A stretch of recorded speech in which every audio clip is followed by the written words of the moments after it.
Quelle honte, vraiment quelle honte. Toute l'Afrique s'est levée pour vous soutenir. Donc, tout ce bruit que vous êtes en train de faire, poster vos photos, faire les vidéos, les déclarations et tout, vous n'avez aucune stratégie derrière. C'est ce que ça signifie. Parce qu'on ne peut pas penser qu'un gouvernement de la France-Afrique, votre président, depuis le premier jour, j'ai dit, là, c'est un vendu. Quand les militants ont commencé, je vous ai dit, c'est un vendu, c'est les vendus. Donc, si vous décidez d'affronter la France, ça veut dire que vous qui êtes les leaders sur le terrain, vous avez une stratégie. Parce que vous devez vous y attendre qu'ils allaient envoyer les militaires, les policiers pour vous empêcher de le faire. Quelle est votre stratégie? Vous avez tous disparu. Les jeunes garçons, quelques centaines d'ici, ils sont en train de les gazer, les frapper là-bas. Le prophète du panafricanisme, le prophète du malheur, n'importe où ils arrivent, ça finit mal.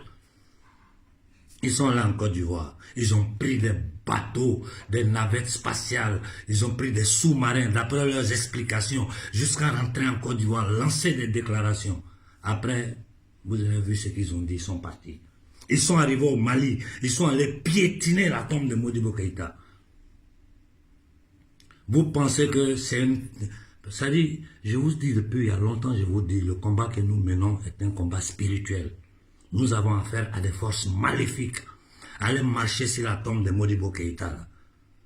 Vous avez pris ça en truc, non, non, ça là, c'est spirituel. C'est-à-dire c'est les démons qui ont envoyé leurs éléments pour aller piétiner l'âme de Modibo Keïta, pour l'empêcher, parce que son aura qui était en train de prendre la jeunesse malienne là, c'est ça, ils ont fermé.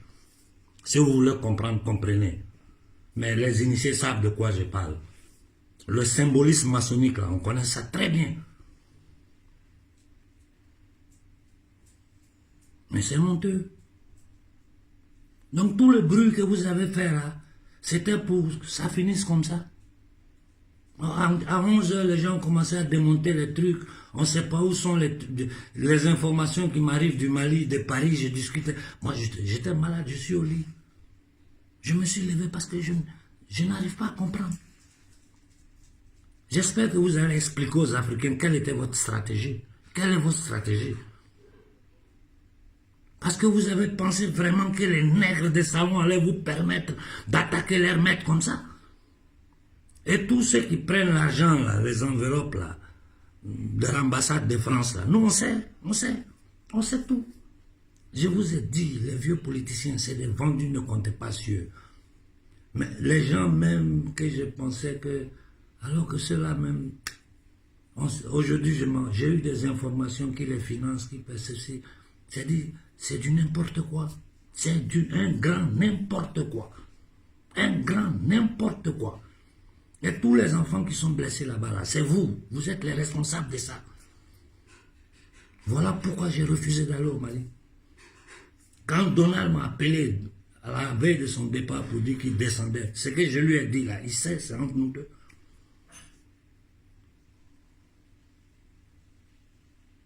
Je savais que ça allait finir comme ça. Il y a des gens, quand vous les voyez quelque part, sachez que ça va mal finir. Vous ne voulez pas comprendre, restez dans votre... Mais c'est pas... Mais c'est quelle honte ça. L'oligarchie française est en train de rire. Ceux-là, ils sont assis, ils prennent le thé, puis ils rient. Ces nègres-là, ils disent quoi même? C'est pitoyable. Pouh!